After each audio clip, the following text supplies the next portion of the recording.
En este ejercicio nos habla de una empresa que ha lanzado un smartphone y que ha detectado a través de una pequeña proporción de usuarios un defecto. También nos ha hablado de un youtuber que ha abierto un hilo y donde hay un pequeño parcial de usuarios, de compradores, que responden al hilo indicando que tienen el defecto, ¿no?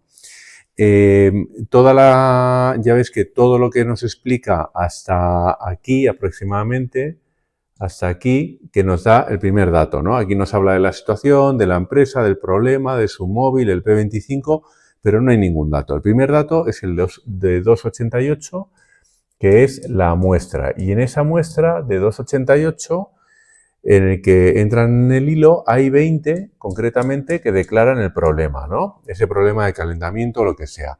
Bueno, ya ves que la variable es una variable de fallo no fallo, ¿no? Es una variable discreta en ese sentido, de carácter binomial. Es decir, yo voy a tener un paso de binomial a normal, que de hecho nos lo indica explícitamente en el primer apartado, ¿no? Aproximando por la distribución normal adecuada. Pero claro, yo estoy pasando de una binomial donde tienes unas características básicas que son tamaño de la muestra y la probabilidad. En este caso, la probabilidad, fíjate que nos indica que la propia compañía indica que están afectados el 2% de los dispositivos. Es decir, la probabilidad de defectuoso es un 2%. Y la de no defectuoso, que le puedo llamar Q, sería el 98%. Pero bueno, por ahora eso no lo voy a poner, ¿vale? Bueno, en definitiva, ya ves que en todo este párrafo hasta llegar al primer apartado apenas nos da datos. Bueno, ¿qué nos pide en el primer apartado? En el primer apartado nos dice que aproximando a esa distribución normal, calcular la probabilidad de que el número de smartphones defectuosos reportados en el hilo hubiese sido superior o igual al 11%, a 11 unidades, ¿no? Que diga. Entonces nos está diciendo que la probabilidad de X mayor o igual que 11.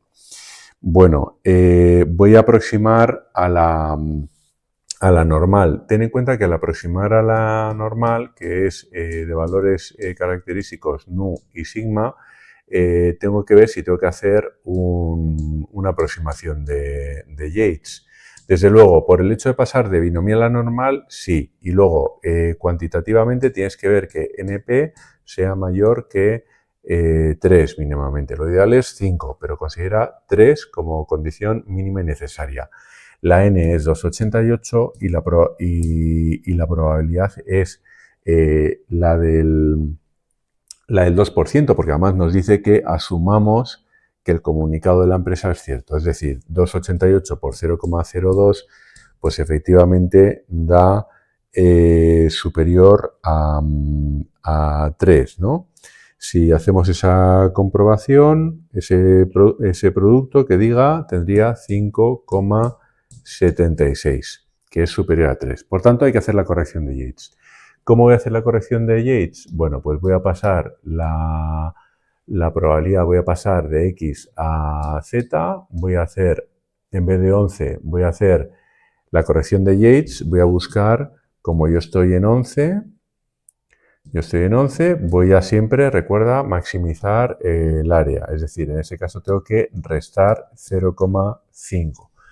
0,5 al ser un valor que es superior a 11, ¿no? Luego la forma de maximizar el área es restando 0,5. Voy a restar ese valor, 11 menos 0,5, le voy a restar nu y voy a dividir entre sigma. Bueno, la nu ya la he sacado aquí, que es NP, es 5,76 y la sigma es, en este caso, acuérdate que es NPQ, porque estoy pasando de una binomial a una normal, NPQ. Tendría que hacer N, que sería 288, por la P, que es 0,02, por la Q, que no la he puesto antes para ya no liar, para que veas que realmente los datos, digamos, de partida son esos, pero la Q es el complementario de P, que es 98, 0,98. Bueno, este valor de sigma, pues si lo metes en la calculadora da 2,376. Por tanto, yo tendría una probabilidad de z mayor o igual que, esto da 10,5 menos la nu, que la he sacado aquí, 5,76, partido de 2,376. Bueno, esto da la probabilidad de z mayor o igual que, pues concretamente 1,994, que equivale a hacer 1 menos la probabilidad de z menor o igual que 1,994. Probabilidad que voy a buscar en la tabla que ya tenía colocada aquí.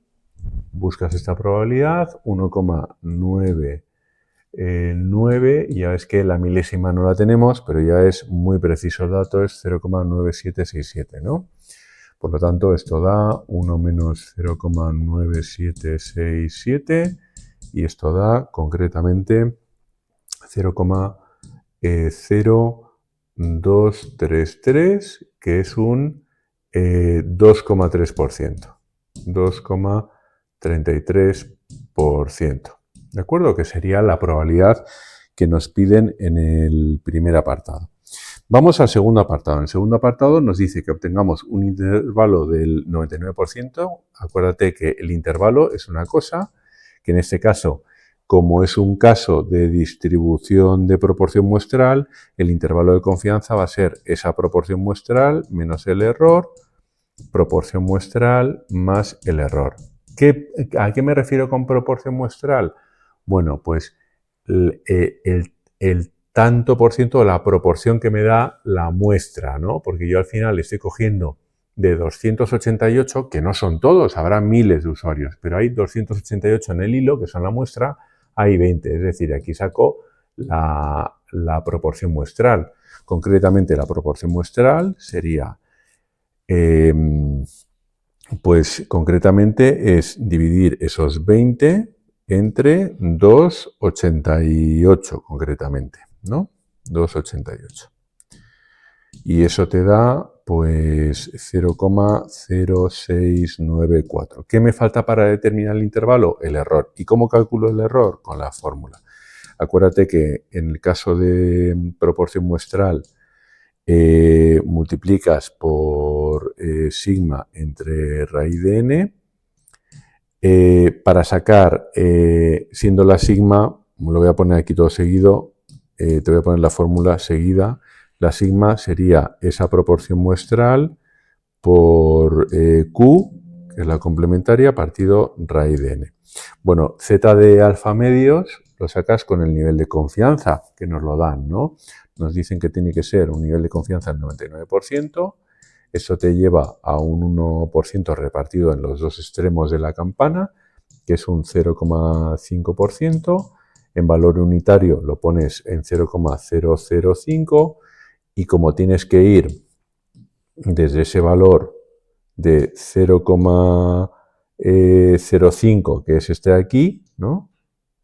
0,005 es 0,995, ¿no? 0,995. De aquí hacia atrás, ¿de acuerdo? Por tanto, el valor con el que tengo que entrar a la tabla es este de aquí, 0,995, y con el que voy a sacar la z, ¿no?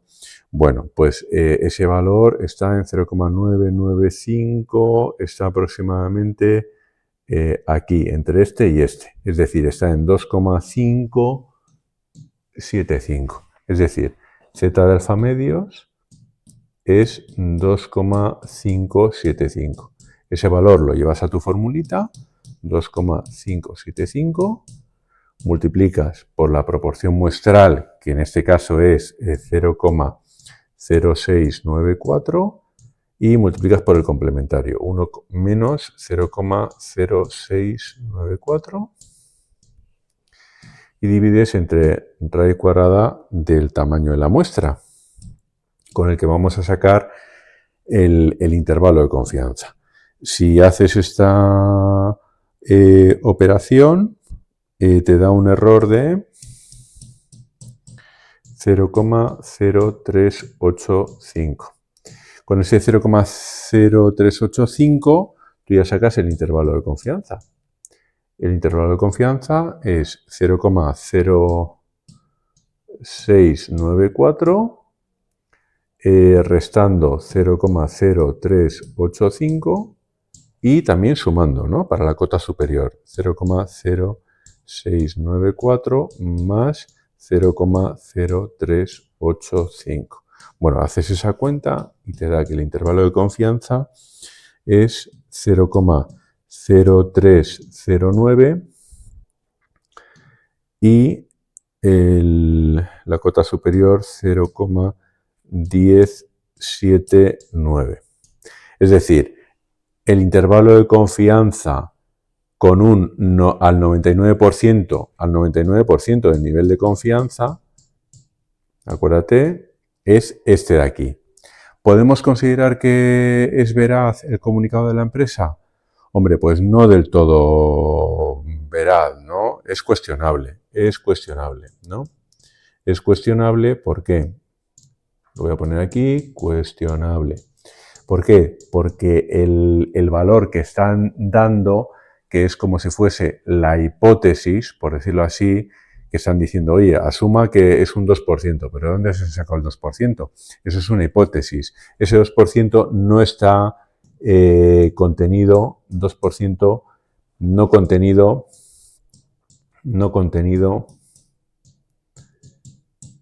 en el intervalo de confianza obtenido a través de la proporción muestral, que es la realidad, ¿no? Que yo tengo. Mi realidad, una cosa es el comunicado, que es la teoría, la hipótesis, ellos consideran un 2%, y otra es la realidad, que son esas 288 personas con 20 que se pueden listar perfectamente y que te dan esa proporción muestral. Con esa proporción muestral sacas el intervalo de confianza que te marca en la cota inferior y superior de defectuosos. Es decir, tú puedes asegurar con un 99% de fiabilidad que en una proporción muestral como la que se ha dado, como esta de aquí, tu tanto por ciento de defectuosos va a fluctuar entre el 3,09 y el 10,79. Por lo tanto, ese 2% se está quedando bajo, está fuera del intervalo. Y por lo tanto, el comunicado no es que no sea veraz, pero es al menos